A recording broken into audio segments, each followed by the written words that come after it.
everybody, to the inaugural edition of the Monthly Blend, a monthly video podcast brought to you by Next, powered by Shulman Rogers, and the Big Idea Connectpreneur community.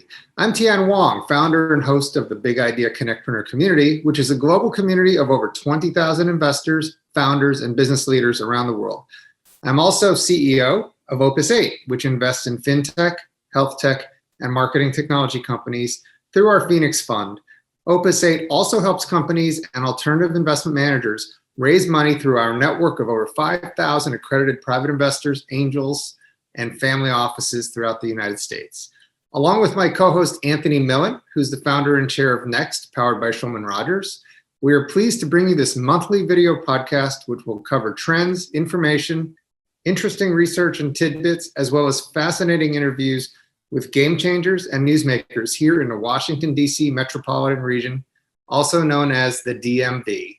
Thanks for joining and enjoy. I am Anthony Millen, and I'm so excited to be co-hosting the Monthly Blend with Tien Wong. I have spent the past 20 years in the startup ecosystem as a serial entrepreneur, a venture capital partner, and a startup attorney. I am currently a venture partner with Urban Us, a seed stage venture capital fund focusing on urban tech, and I am also the founder and chair of Next, powered by Shulman Rogers, an innovative new model for the delivery of legal services for the full life cycle of startup and emerging growth companies. Through Next, we offer startups predictable legal fees through a broad range of fixed price packages and service bundles. These are delivered by senior attorneys in a high-touch, hands-on approach, and we incorporate a robust technology platform that offers a collaborative, efficient, and transparent client-centric experience. The DC startup ecosystem is filled with so many passionate, smart, accomplished, community-oriented entrepreneurs, investors, advisors, educators, and other participants. And we are so excited to be offering the Monthly Blend as part of the startup ecosystem. Welcome, everybody. It gives me great pleasure to introduce Olin Douglas, who's managing director of Motley Ventures, which is a relatively new $150 million venture capital fund incubated and started by the Motley Fool, which is the famous publishing and research company based in Alexandria, Virginia. Motley Fool Ventures is an early-stage tech-focused VC fund powered by the Motley Fool's brand. Their focus is on Series A companies leveraging technology and innovation to drive scale, efficiency, or access in existing large markets. Prior to creating Motley Fool Ventures, Olin was the chief financial officer of the Motley Fool. He's very active in the local and regional community. He's one of my really favorite VCs and serves on numerous boards throughout the region of some very promising companies. Welcome, Olin. Thank you for that introduction, Tien. It is quite a pleasure to be here. And hello, Anthony, as well.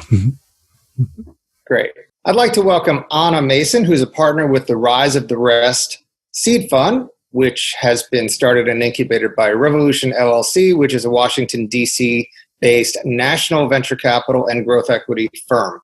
Anna will be talking to us later about her activities in investing around the country in numerous second and third tier markets that usually don't get the attention of sort of the big East and West Coast markets. Prior to starting the Rise of the Rest Seed Fund, Anna was at Revolution, and she is also the chairman of the board of advisors of the Veneta Project, which is doing some great things, and can't wait to learn more about what you guys are doing, Anna. And she also is a successful entrepreneur, having co-founded a West Coast early stage company, which was successfully acquired. And prior to that, had a storied career, I guess, right, in distressed debt and high yield trading with some large Wall Street firms. So welcome to the show, Anna. Thank you, Tien. It's so great to be with you and Anthony, and congratulations on kicking off the Monthly Blend. Super excited to see it come to the DMV area. Well, we're thrilled that you and Olin, who are two of our favorite VCs in the world, are our inaugural guests. So thank you for taking the time to be with us. Thank you. Excited. And thank you, Anna and Olin. So what we'd like to do now is start off a discussion really focusing on the VC market in the DMV. And what I'd like to do is to just have you both describe from your own perspectives how the VC market in the DMV has grown and changed both on a macro level and more recently as a result of COVID when you look at the market today versus just say 3 to 5 years ago. And Anna, why don't you start? Sure.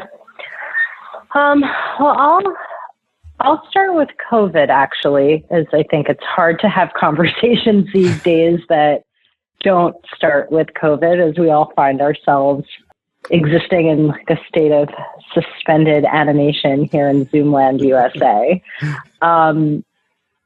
But we are, both with respect to DC specifically and rising cities all across the country, we're optimistic that this what we call like shake the snow globe moment when it comes to redistribution of talent and opportunity is really going to inure meaningfully to the benefit of cities like DC all across the country. And it might be the bias of my Twitter feed, but not a day goes by that I don't read about someone leaving the Valley and relocating to other cities all across the country because they can and they want to.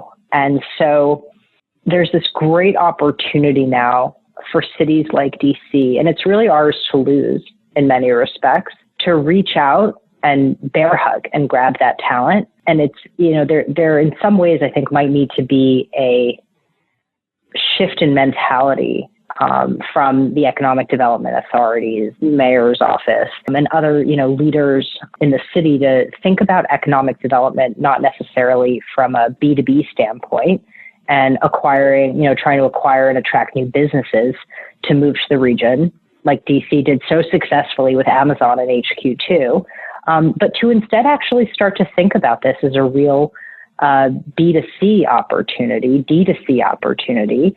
And this is really our moment for our city and our region to acquire human capital and talent directly, because now that people can work from anywhere, we want to increasingly make the case that they can and should work from DC and the DMV in our region. I think one of the sort of ingredients in the secret sauce of the DC startup ecosystem that has long been of benefit to us has actually been the transient nature of the community that we've got here, because our anchor tenant is the federal government, and you have tons of talent that continuously flows in and out of the capital. And I think what happens is, we see a couple things that I think happen that are great for the DC community.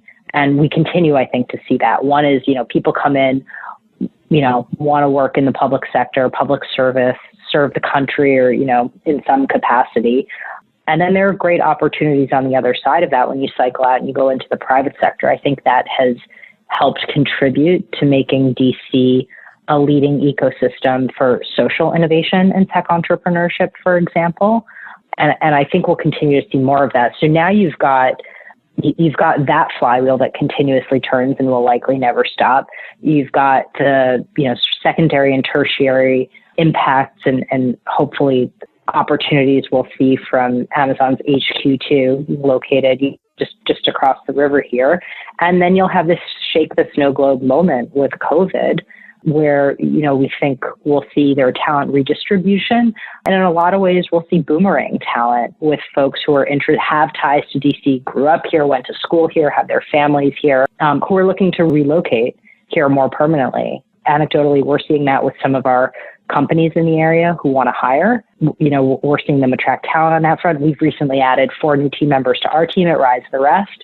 New folks moving to DC or moving back to DC. We hope that is not really just an anecdote, but the data will bear that out as we take a look back in the next 6 to 12 months. Thank you. Olin, do you have anything you'd like to add to that? Fascinating comments, Anna, and just thinking about how we're positioned and think in this area. It's great. I think for me, 5 years ago, I wasn't even in venture capital. So it's a little bit of an interesting perspective. But, thinking about that, I did some quick research on PitchBook. And generally speaking, the DMV area, if you stretch a little bit to Baltimore and down to, Virginia, launches about a dozen VC funds a year during that same time period from 2013 to 2020. But what has changed is you look at the composition of those groups. In some of the earlier years, there were quite a few, I would say, names tied to institutions, whether it was Innova that had a bunch of funds back then, the University of Maryland and their series of funds with TEDCO and others, and just a couple of other kind of Lockheed Martin had some funds back then. As we move towards the future, more and more of the more traditional structured VC funds are coming into play, and some of the older, more established names are still there. But it seems like we're building this new crop of earlier stage investors, whether it is Rise of the Rest, which has been, amazing, not only for the country, but particularly for this area, and the Motley Pool. And there's quite a few other funds. And then the other trend I see is earlier on in those years, there were lots of accelerators and incubators, but nothing for those companies to graduate into. And that is the biggest change that I see now, is that we are building what's starting to be a nice foundation of kind of seed and Series A level funds, where we can help these incubator and accelerators that are kind of growing these companies to reach that critical level of funding, where in the past a lot of people would leave the area. They're now able to stay and have multiple options in that area. In terms of the new funds that are coming in, I have seen that there is a lot of first-time funds starting up around the country. What kind of support and what do you think it's going to take to kind of have some of those first-time funds start here? What could be done to increase their likelihood of success? At the beginning, it really is about, making sure that those funds can get funding from the LPs, getting them connected into the high net worth ecosystem, getting them connected into people who invest in those funds in order to give these new folks coming into there the opportunities to go out and succeed. We've been looking at quite a few emerging funds for a program we're working on, and there's really a lot of talent out there. And again, it's really about, as is in many cases, it's not a lack of talent. It's a lack of ability to connect capital to that talent. And Anthony, I think that's what we have to do. I mean, supporting the ecosystem really means supporting it at multiple levels, supporting the companies that are starting so they understand what venture capital is about, supporting the emerging managers, we're helping them to find potential investors in the fund.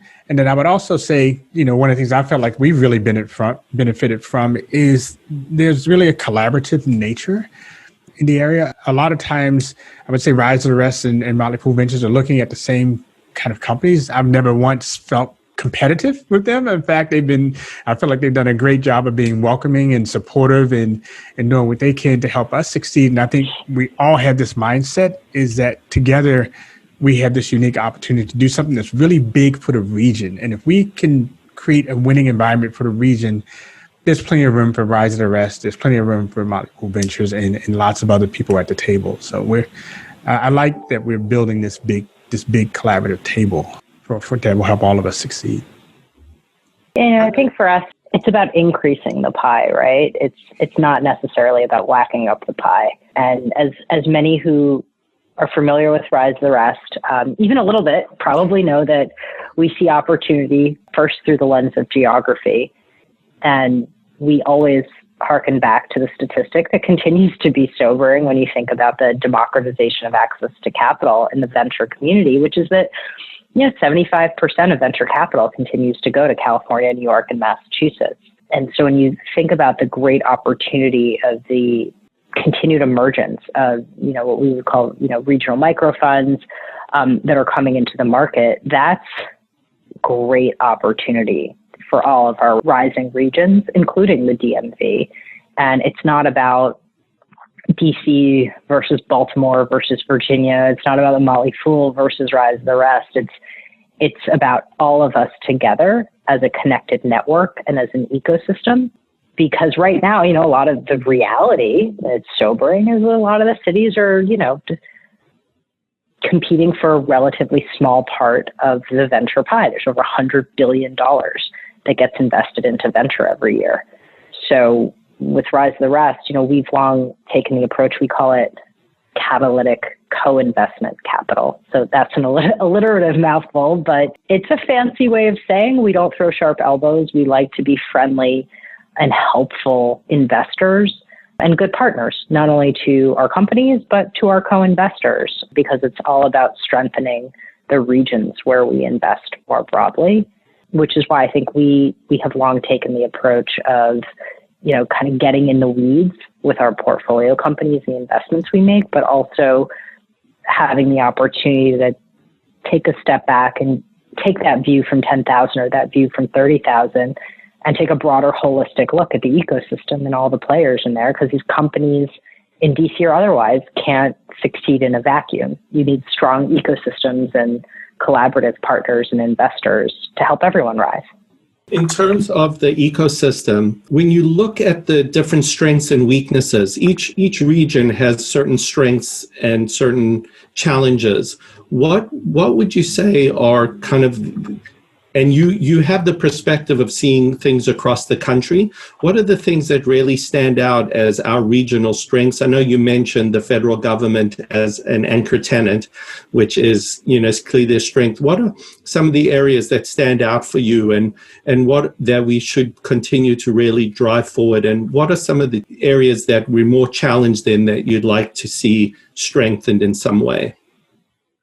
Well, I'm very biased on this front, but I'm wildly bullish on DC and the DMV region as a beacon for female entrepreneurs and women in the industry more broadly. I'm a proud DC transplant. I moved here 5.5 years ago, married into a family that had longtime DC roots. My 2 little girls, my 2 favorite startups, are 5th generation Washingtonians. The other way to look at that is that we are never leaving. So DC is my adopted city, and I'm likely now a lifer too. And one of my first impressions of the city that has only strengthened in the last 5 years is just what a rocking, extraordinary community of working women we have, and powerhouse women exist in DC. Again, many come out of the public sector and federal government, but there are many in the private sector as well. Number of women in major leadership roles in the real estate community and the financial services community across, government services and, cyber. And it's extraordinary to see. And it's, as a woman in the industry, it's inspiring. And there's a real opportunity to find community within the community here. And I think there have been a number of great efforts that have helped to pave that path. I think COVID's made it obviously a little bit trickier. The other component that I would say has long been, a major piece of the unique DNA and secret sauce of this area is DC's ability to network like no other. I think we live in a community where we're actually really used to networking and going to events, and it's not uncommon here to have 2-3 events per week, morning, afternoon, evening. It's the way DC is wired.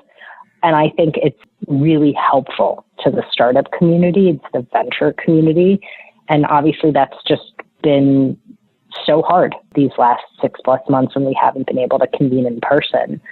And so thinking about, I think that's it's a challenge and an opportunity that we're all faced with in different ways to just reimagine what the future looks like. I think there's a pretty broad expectation that coming out on the other side of this, there's going to be some sort of hybrid model. So how does DC react to that? What does that look like? I think is a great challenge for all of us.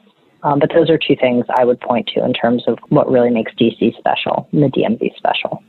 Yeah, and I definitely agree with those. And then just kind of to double down on them, that collaboration which comes out of that networking environment, I think is really important. I mean, Tien has been awesome. From the minute we told him we were thinking about launching a venture fund, his reaction was, well, let me introduce you to everyone, and that's usually the reaction I get when I tell people, sorry guys, all my friends are accountants and lawyers. They're like, no, you got to get out. There's more people than that in the world. Let me introduce you to everyone.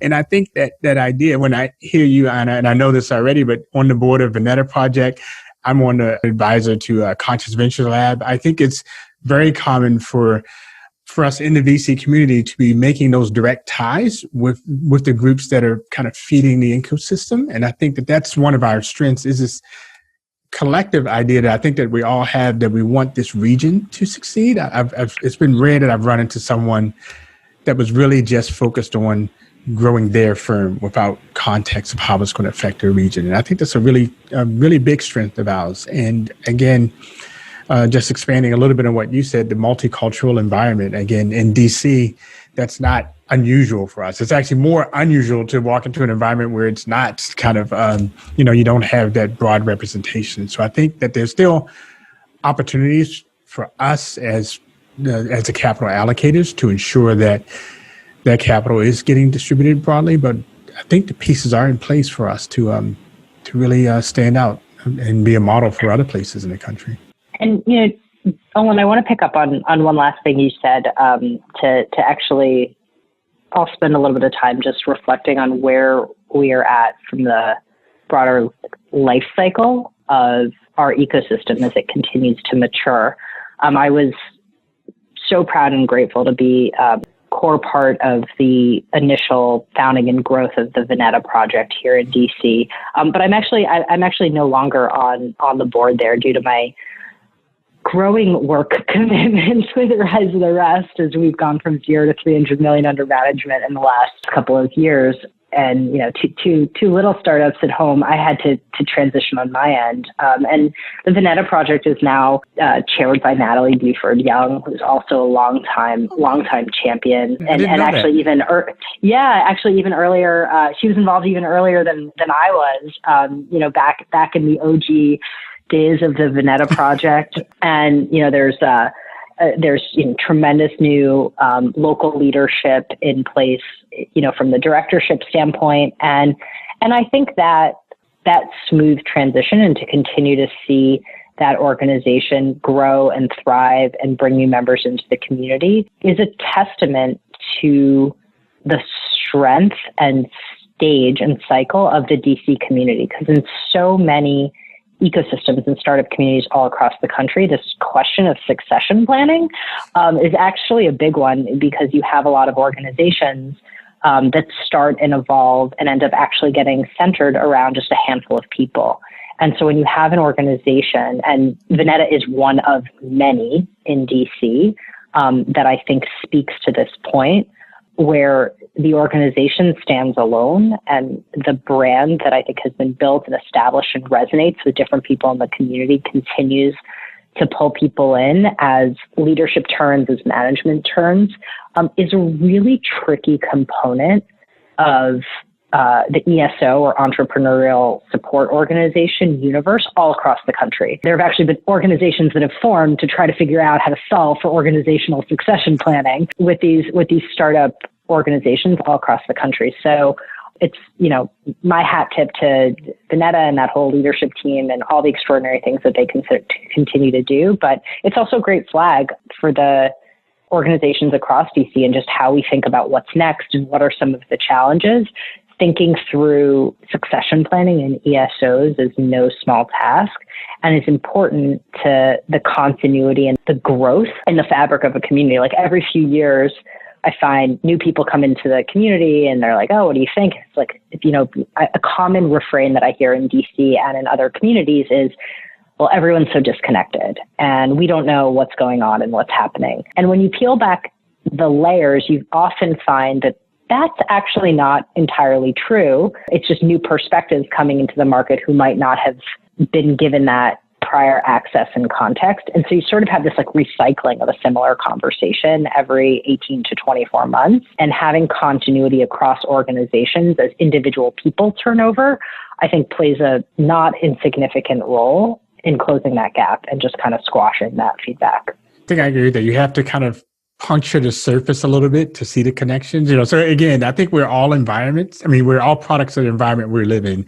And here we are in probably the most, well, certainly in the U.S., probably the most politically centered city in the U.S. and maybe even in the world.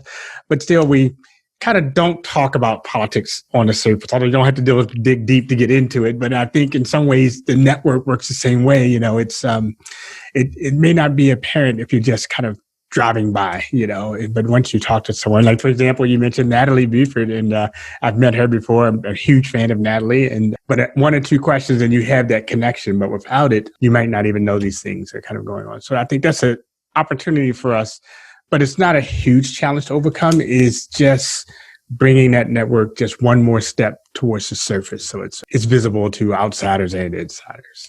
So the last question that I'd like to just have your thoughts on, and this goes back to what you just said about Olin, about bringing the network closer to the surface, and Anna talking about succession as two core ideas as you look at the future growth and development of the ecosystem that would be important to focus on. I'd love to hear from both of you, just any other thoughts as you look to where your vision of where the ecosystem could be and should be in 3 to 5 years. What are, a couple of other areas that as an ecosystem we should be focusing on across the board to give us the highest chance of achieving that vision?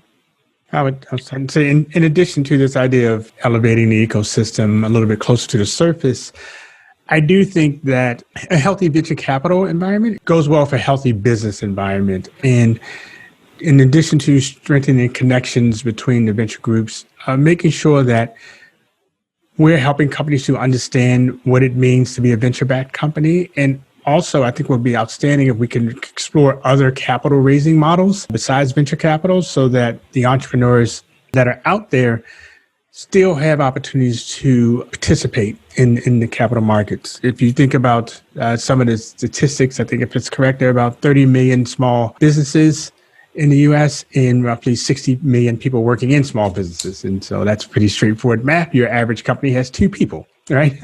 Those aren't necessarily, your average company is not a venture-backed company.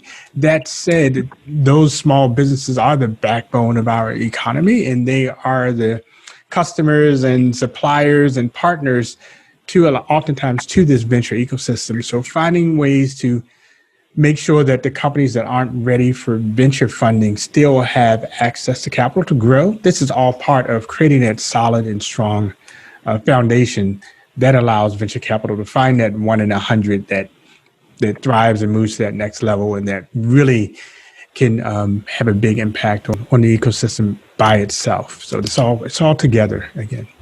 There are 3 things that I would love to see happen or continue to happen. The first is I'd like to see the Amazon HQ2 talent flywheel, come fully into effect for our region. This holds true, I think, not only for Amazon, but for any major tech company that launches an outpost in another city.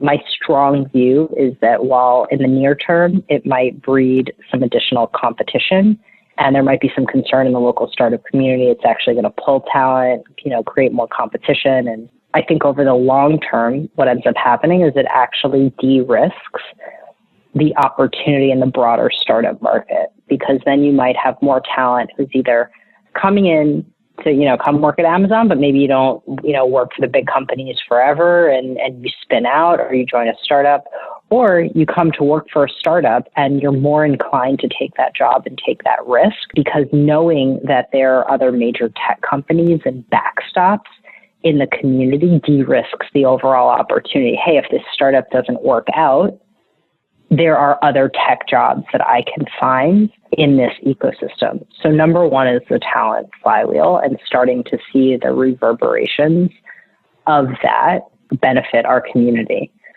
The second is reinvestment. I think we are proud to have a number of companies in DC and in the DMV area that are hitting their stride, that are exiting, that are the beneficiaries either of IPOs or major M&A events. It's awesome for the community, but it only has lasting impact if there's reinvestment in the community more broadly.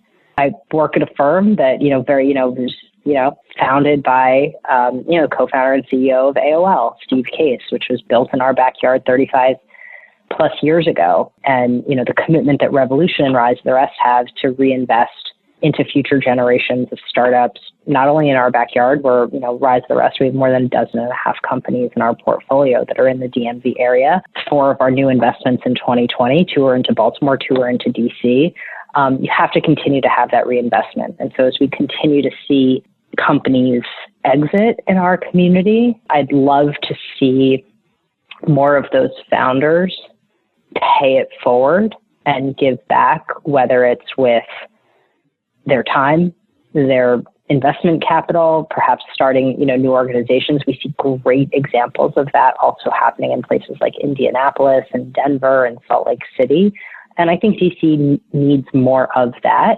So that's my second wish for what DC and the DMV look like in 3 to 5 years. And the final is broader partnership and a better coalition between our very strong business community and our startup community. And I'm wildly optimistic that will happen as the business community has come together over the last 2 years with the formation of the Greater Washington Partnership. I'd encourage you guys to get JB Holston on the monthly blend as one of your future guests. He's the new incoming president of the partnership and actually was recruited from Denver, where, he was a longtime leader in the startup and university, public sector community there.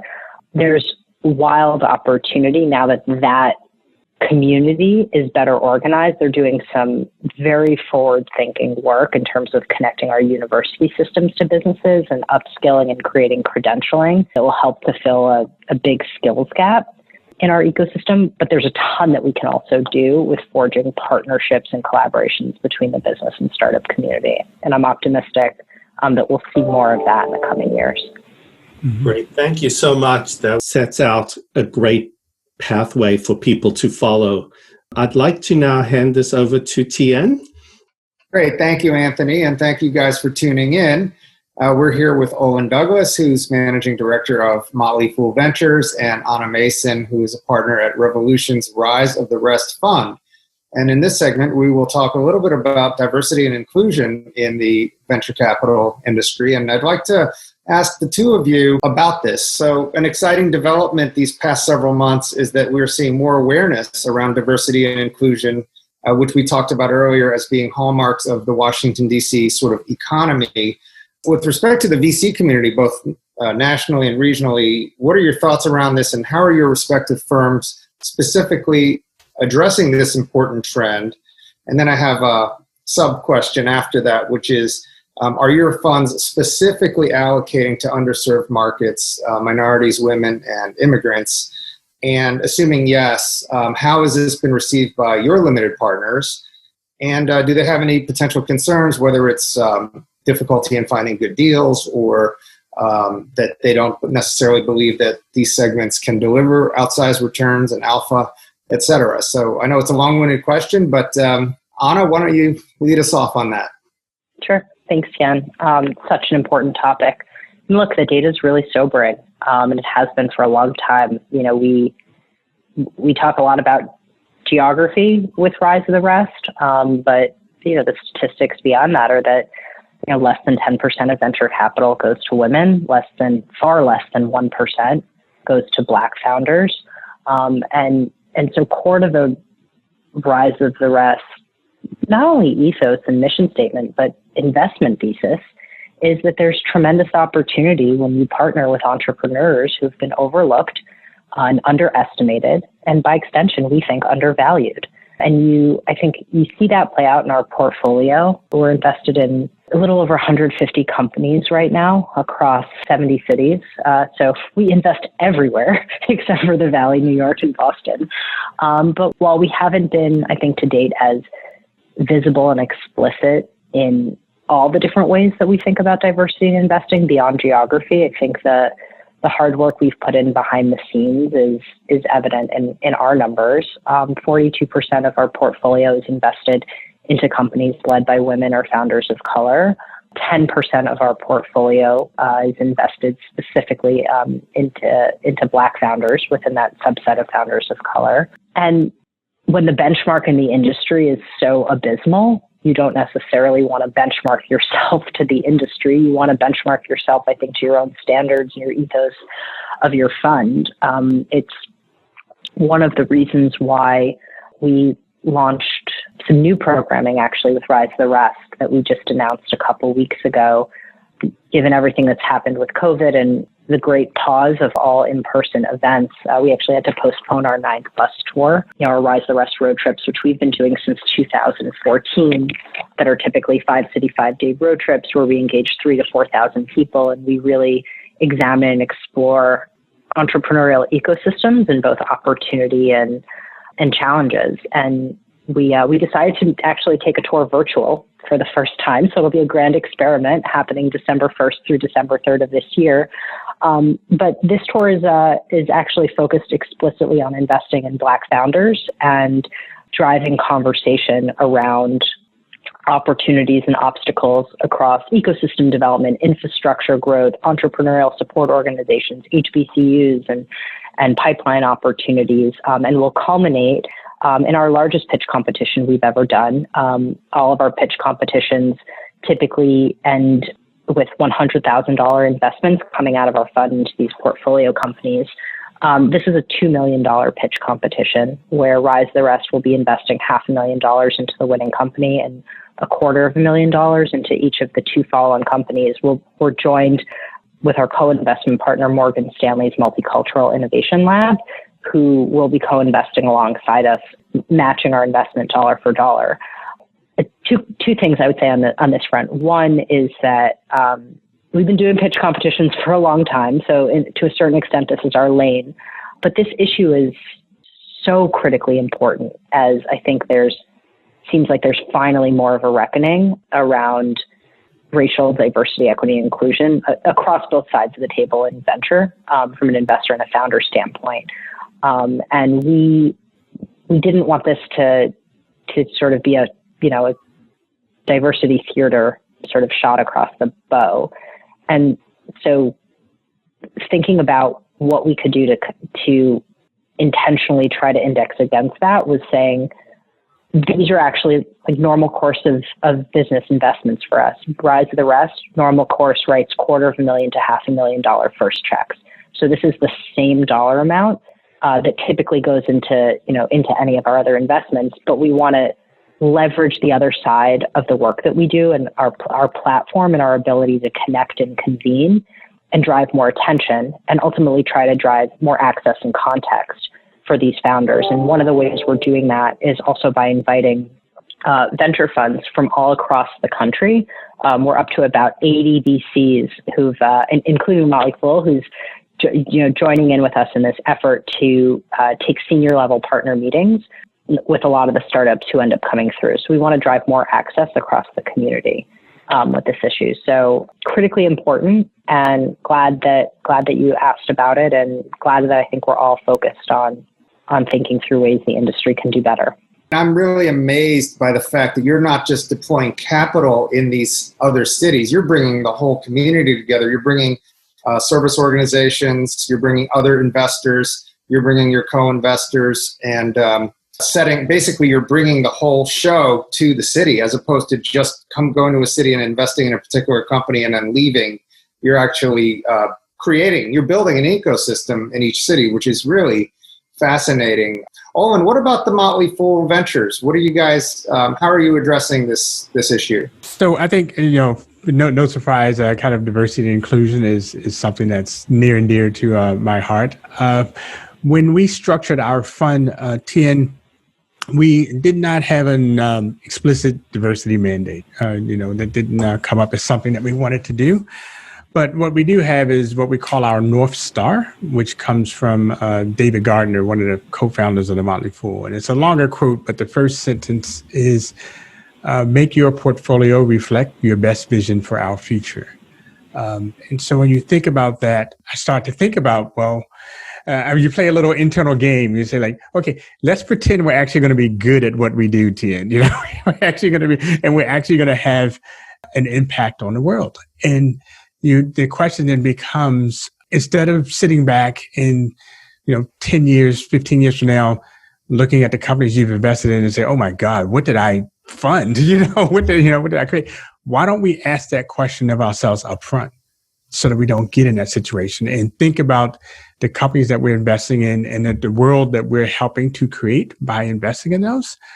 And that's a world where I want it to be diverse. I want women in there. I want people of color in there. I want everyone. It's an inclusive world. And so we invest with the mandate that we are actually helping to shape the future with our capital. And so where we deploy it matters. So we, being a CFO in my background, and for numbers, everything is numbers, right?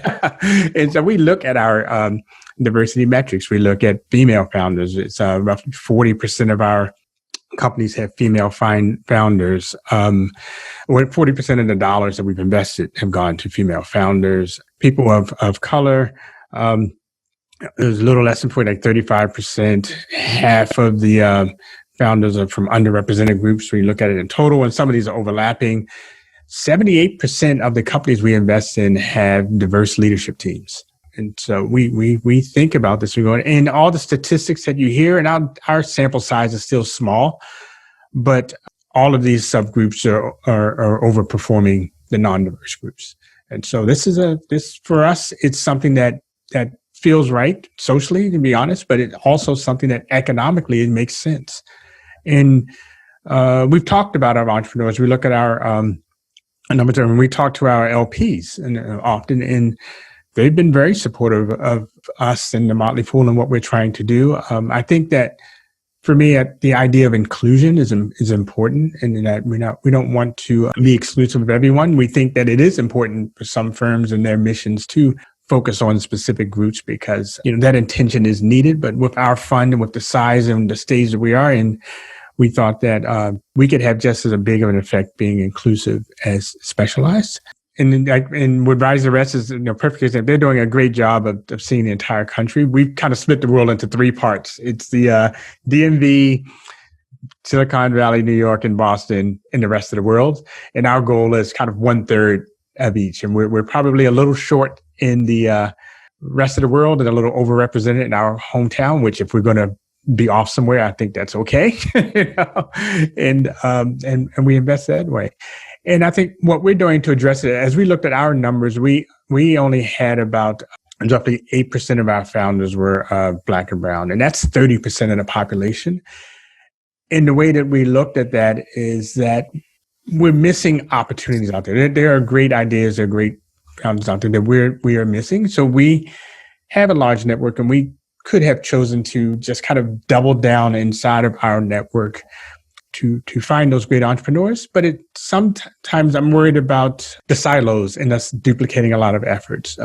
So what we decided to do instead was to take an allocation of our fund and invest in a cohort of, like I said, seed stage, early stage venture funds that have specific mandates to either one of two categories. They're either run by Black and brown founders, which we, studies have shown is a big, or run by Black and brown VCs, which is having check writers is a big part of solving a problem, or that their investment theses are on underrepresented entrepreneurs. So we're building a cohort of earlier stage VCs, again, to help that ecosystem, to create that community, and to help share deal flow, to help share best practices, to really find a way to kind of elevate to everyone. So we're excited about that program.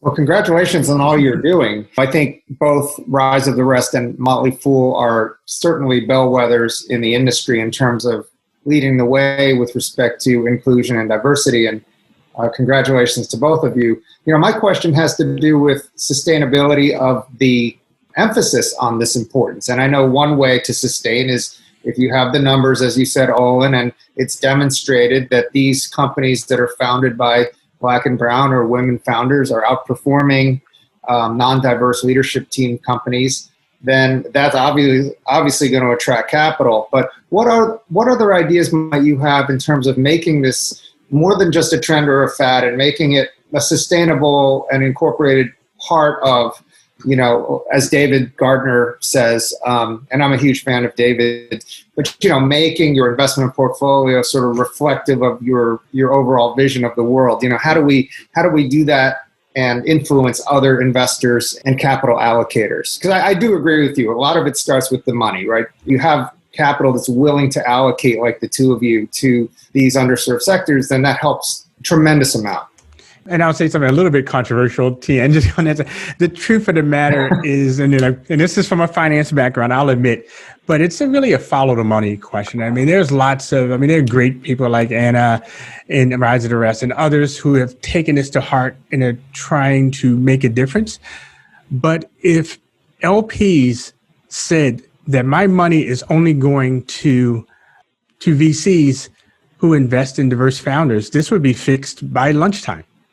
It would happen overnight. And so so if you want a simple answer, it's there. If CalPERS says you want my money, you need to be investing in diverse founders, because this is California pension retirement, and my pension retirees are diverse and they need to be benefiting from the economic activity of their people, then it would change, And so to some degree, the answer is simple if people really want to be serious about the answer. Now, we will take the hard route. And the hard route is that you have funds that find those aligned LPs that will allow the funds to have those focus. You find VC companies themselves that are willing to hire and train and give access to people of color so that they can be part of the check writers, so that it happens more organically.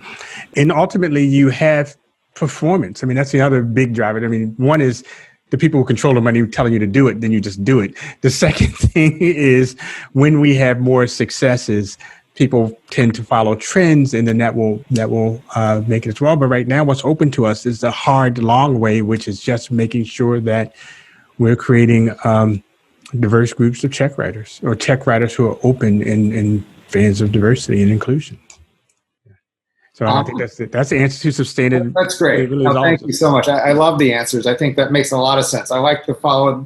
I like the putting pressure on LPs to sort of, force it. Anna? +1 to all of that. Importantly, the only things I would add are I think there are a couple other levers that we can pull. So one is data and reporting, and continuing to try to hold the industry to a standard to report progress or lack thereof, I think will be one important step. Another is confronting bias, and that means a lot of different things. It is a far more loaded statement than I think we have time to, and certainly that I'm qualified to go into. But on this topic of bias in investing, there was some great research that came out a couple of years ago, actually with respect to gender diversity and bias in investing, but I think it applies across the board, that was written by some professors at Columbia Business School. It's published in the Harvard Business Review, and it was about the implicit bias that investors of both genders have when they're diligencing a female-led company versus a male-led company. And you can either ask, there are two ways to ask questions about growth. There are two ways to ask questions about your business model. There are two ways to ask questions about your experience. And so thinking through how we as an industry and we as a community of investors are more thoughtful and intentional and aware of how we are diligencing companies to really give everyone a fair shake, I think is important. And this speaks to the longer term opportunities. Like, there's tremendous interest now to take the meetings, and that's a good first step. But are we just so we're going to demonstrate that in fact there's not a pipeline problem, and there are tons of companies that merit a fairer shake for investment capital.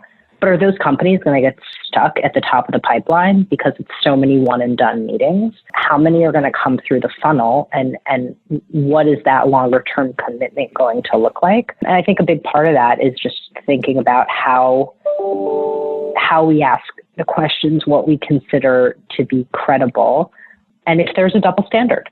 in place and how we as an industry and we as an investor group course correct against that. I think that's more of the how that I think is the really hard work that requires partnership. And that's my final point on this is there are a lot of organizations out there in the startup support community, increasingly in the funder community, who have been doing this hard work and who have been leading the charge, in support of investing in Black founders and founders of color more broadly, all across the country. And they've been largely invisible to a lot of people and to a lot of funders. It's hard enough in general as a startup support organization to get funding. It's literally like trying to get between the wall and the wallpaper, and all the more so for leaders in more diverse communities. So thinking about how we don't try to reinvent the wheel. It was one of the core reasons why we partnered actually with one of those organizations, OHub, Opportunity Hub out of Atlanta, on the virtual tour that we're doing. We know what we don't know, and we know that there are great leaders out there. And so I think more partnership is the final key element of this to me. Thank you so much, Anna, and Olin as well. I know Anthony and I are very proud to be associated with the caliber and quality of professionals you guys are. And I also appreciate the way you guys are so responsive to introductions that we make and to helping out. You do really not just talk the talk, but you guys both walk the talk. And I think the region is very, very fortunate to have both of you being such major players in our community. So thank you guys so much. And we really appreciate your joining us as well and sharing your wisdom. The same goes to you both. Thank you for having us. Yes, thank you for inviting us. It's an honor to be on the inaugural Morning Blend. I also just want to add my thank you to both of you for being on the show today. We, as Tien said, we're both so honored to have you, and also thank you both for just the tremendous leadership that you show in our community, and you're both real role models for so many of us in the startup ecosystem in the DMV area. So thank you very much.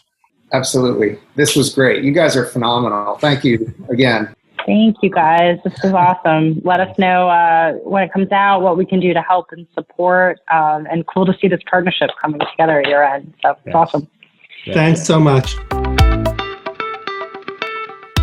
Well, thank you, everybody, for joining us today. We want to also thank our awesome guests, Anna Mason, partner at Rise of the Rest Fund, which is part of the Revolution family of funds, as well as Olin Douglas, who is the managing director at the Motley Fool Ventures. So tremendous insights, extremely inspiring. It was great to have them.